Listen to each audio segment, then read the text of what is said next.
Hi all, and it's time for a review of the 52nd issue from the official Starships collection, which was released yesterday. So that was the 1st of August 2015 that we actually received this if you're a subscriber. And it'll be out in shops on Thursday, which is the 6th from memory. I haven't looked at my calendar, so I've got the date wrong, I apologise. This one's already been kicking up a bit of a storm. People are really liking this and looking forward to getting this. I've had a lot of response back across social media about this ship. So we're going to have a look at her, and she is an absolute beaut, considering that effectively all she is a kit bash from two other classes that we're very familiar with. So, bit of background: USS Centaur, NCC 42043, one and only fleeting appearance, matter of seconds, which means it has actually got the shortest appearance out of any ship in the collection so far, in the Deep Space Nine Season 6 premiere Time to Stand, which is an absolutely brilliant episode. If you haven't seen it, which you should have, it's the second part of a 7-part episode arc. It's first part of the 6-part Season 6 opener, in which they retake the station.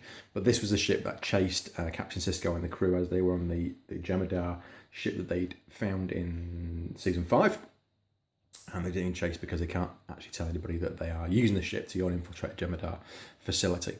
Anyway, let's get on. Let's have a look at this model and take a look at it with a couple of other bits that I've decided to do this time. So let's just get her off the stand. So the stand on this one is really nice. It just fits over the roll bar piece itself. So it's a really nice fit, very snug. A little bit of movement on the stand on this one, but I'm not really fussed. So let's just pop her off, and we'll just move the stand out of the way. So, just bringing her in a little bit closer. As we can see from the ship, really a cracking amount of detail on the hull. I would have liked to have seen a bit of maybe shading or paneling on the shuttle bay door, which is this gold section here.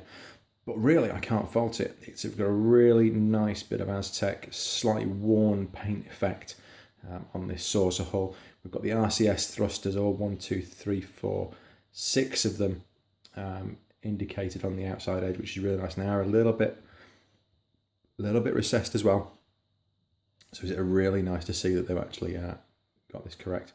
You can almost make out the portholes just on the edge of the hull, but they're not painted in. So a little bit of a shame that they're not, but it is an incredibly thin hull section that we've got there. A lot of detail around the top of here. All this paneling, the radiator grills, and all the paneling we've got here at the rear towards the top of this twin impulse engine, including these 4 little turrets that they've added on. So an immense amount of detail on the top of the ship. We just flick to the side.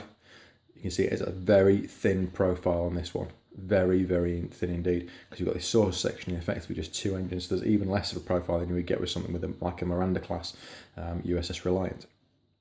You've got this then very spindly, thin leg section.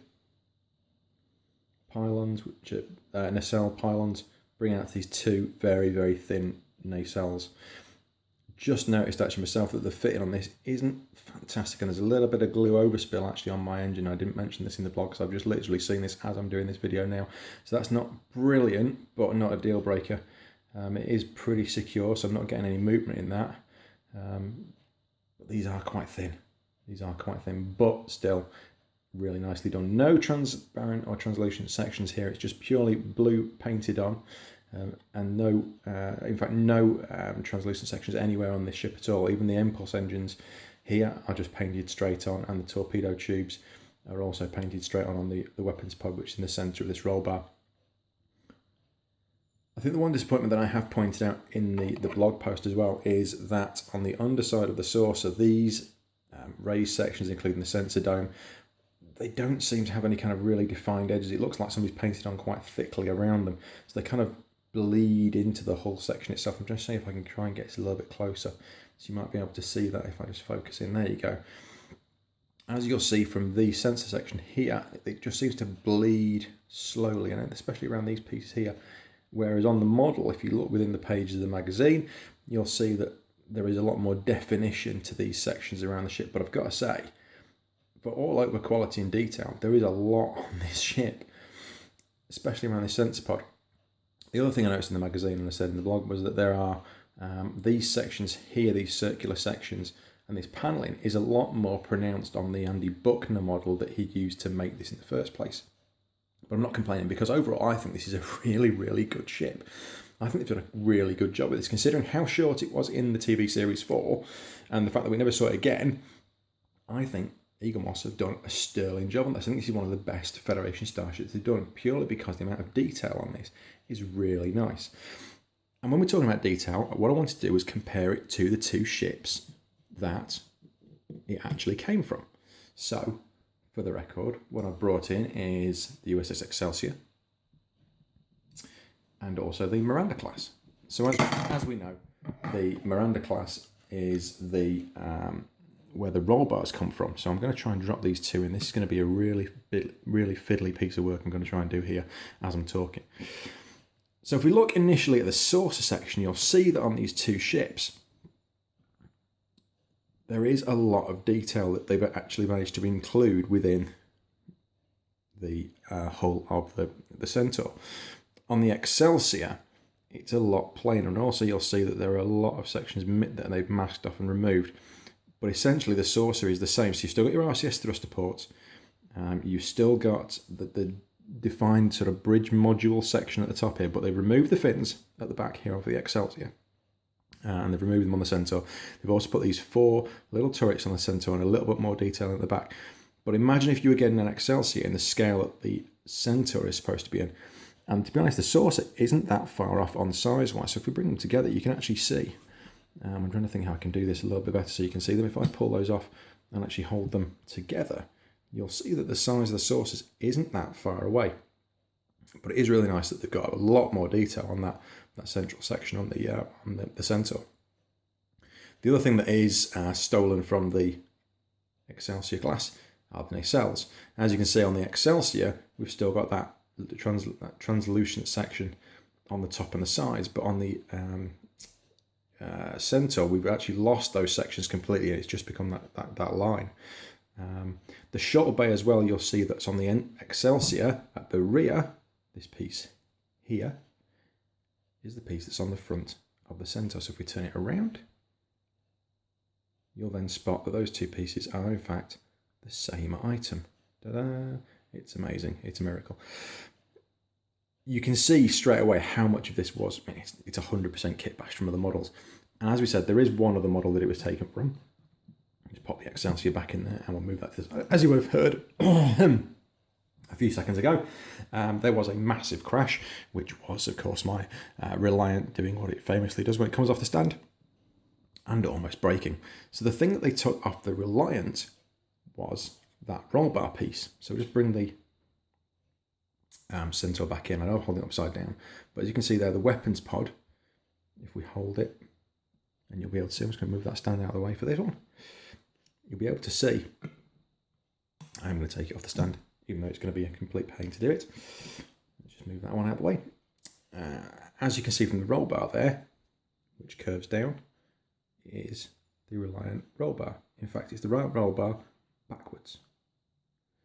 So there you can see the similarity between the two roll bar pieces. So it is the same weapons pod that you've got on there, slapped in between two halves of the Excelsior class ship.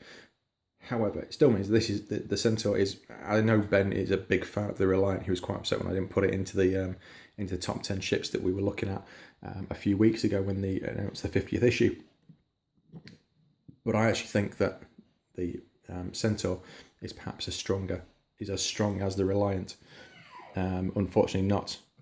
The Centaur has a much better stand than the Reliant, so we're just going to take that one out of the way right away. Magazine is pretty decent this time. I'm going to flick through it just quickly to give you an idea of what's in there. It's got your usual specs. Nice double spread, great image of the ship. As you can see, there isn't actually any detailing on this shuttle bay front section, which is a bit of a surprise. I would have thought there would have been a bit more detail on that.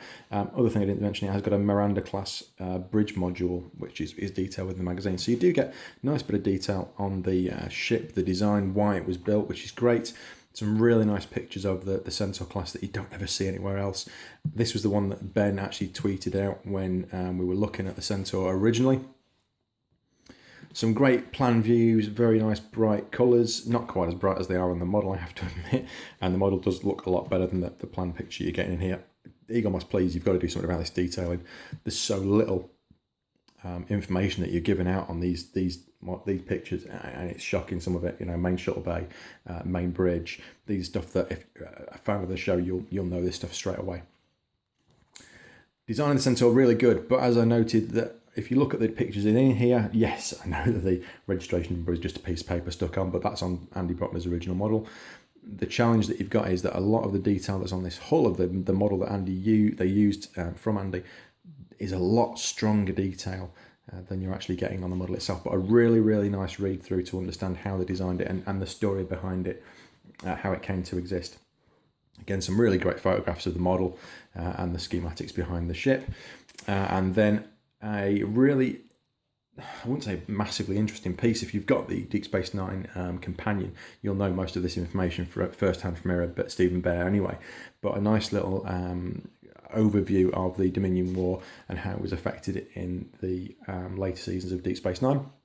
What I hadn't appreciated was that if Worf hadn't turned up in season 4, then what was season 5 would have become season 4, and then we would probably have had quite a different last season, or at least later season 6 and season 7. 2 episodes that they've picked out here are the Time to Stand and Behind the Lines. Not really sure why they picked Behind the Lines. It was the part of the 6-part arc, and it wasn't actually an episode in which the Centaur appeared. Still, do we really mind? Not really. It's a great little ship, and I think a lot of fans will be very, very happy to see it. There's your back cover image. So as we said, one of the nicest ships I haven't expected from the Starships collection. Really, really impressed with the Centaur class. It is, as I think, one of only 3 class ships that we've ever seen in Star Trek. The Excelsior being one, the Prometheus being another one, and this one being the third. And I think this is only the second one of those 2 that actually we've seen with an NCC registry number. Next issue we've got coming up is a Klingon augment ship from Affliction and Divergence from the 4th season of Enterprise. It's having already got this one, I can say it's an interesting little Klingon design, but I'm sure we will cover that one off shortly. For now, there's just a final look at the USS Centaur, and if you like this, like the idea that we've just given you a bit of a view on the Excelsior and the Miranda class in comparison to the Centaur, which is built from it, then give us a thumbs up. Hopefully you'll be able to subscribe, and we will see you very, very soon. Transfer complete.